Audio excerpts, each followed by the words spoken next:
আসসালামু আলাইকুম বন্ধুরা, আজ এসেছি আমি বাংলাদেশের প্রাচীন ঐতিহাসিক প্রত্নতাত্ত্বিক নিদর্শন নব শালবন বিহারে। আজ আমি নব শালবন বিহার ঘুরে দেখাবো এবং এর সকল ঐতিহ্য এই ভিডিওতে তুলে ধরবো। চলুন আমরা যাই মূল ভিডিওতে। বন্ধুরা, নব শালবন বিহার প্রাচীন সভ্যতার সমৃদ্ধ কুমিল্লা জেলার ঐতিহাসিক স্থাপনার নতুন এক সংযোজন।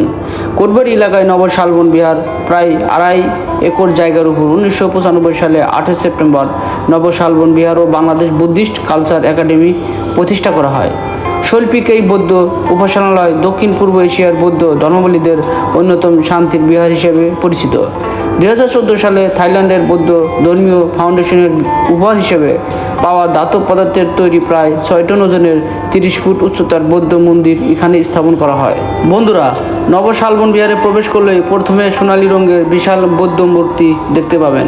দিনের বেলায় সূর্যের আলোয় চকচক করে এই মূর্তি অনেক দূর থেকে যে কারো নজরে পড়ে। মূর্তির পাশেই রয়েছে রাজকীয়ভাবে অবস্থানরত একই রঙের 2টি সিংহ। কারুকার্য মণ্ডিত এই মন্দিরের চারপাশে রয়েছে 3টি বড় ও একটি ছোট মটক। এছাড়াও রয়েছে মেডিটেশন সেন্টার, শালবন বিহার, এতিমখানা, লাইব্রেরি, জাদুঘর, সেমিনার ও আবাসিক হোটেল। আপনি যদি শালবন বিহারে ঘুরতে আসেন, অবশ্যই আপনি ভ্রমণ গাইড জেনে আসবেন, কারণ ভ্রমণ গাইড জেনে আসলে আপনার অবশ্যই যাত্রাটা সহজ হবে এবং আরামদায়ক হবে। আপনি যদি ঢাকা থেকে আসেন, ঢাকা থেকে যদি আপনি ট্রেনের মাধ্যমে আসেন, তাহলে কমলাপুর রেল স্টেশন থেকে আপনি উঠবেন, উঠে আপনি কুমিল্লা রেল স্টেশন নামবেন। ওখান থেকে আপনার শালবন বিহারে যেতে অটো বা সিএনজি ব্যবহার করে আপনারা অবশ্যই শালবন বিহার অর্থাৎ নব শালবন বিহারে আসতে পারেন। তাছাড়া আপনি যদি ঢাকা সায়দাবাদ থেকে আসেন, তাহলে আপনি কুমিল্লার উদ্দেশ্যে অনেক বাস আসে। কুমিল্লা আসতে মাত্র 2 ঘন্টা 30 মিনিট সময় লাগে। কুমিল্লার উদ্দেশ্যে ভালো ভালো বাস আসে। বন্ধুরা, আপনারা যদি সায়দাবাদ থেকে বাসে ওঠেন, অবশ্যই কুমিল্লা কোটবাড়ি বাস স্ট্যান্ডে নামবেন।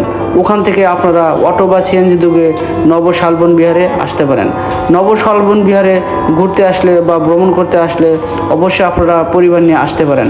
এখানকার পরিবেশ অনেক সুন্দর এবং প্রাচীন ঐতিহ্যের নিদর্শন আপনারা দেখতে পারবেন। এখানে অনেক প্রাচীন ঐতিহ্যের ধাতব পদার্থ রয়েছে এবং অনেক মূর্তি রয়েছে, যা আপনি দেখে বিস্মিত হবেন। এখানকার অবশ্যই পরিবেশ আপনার ভালো লাগবে।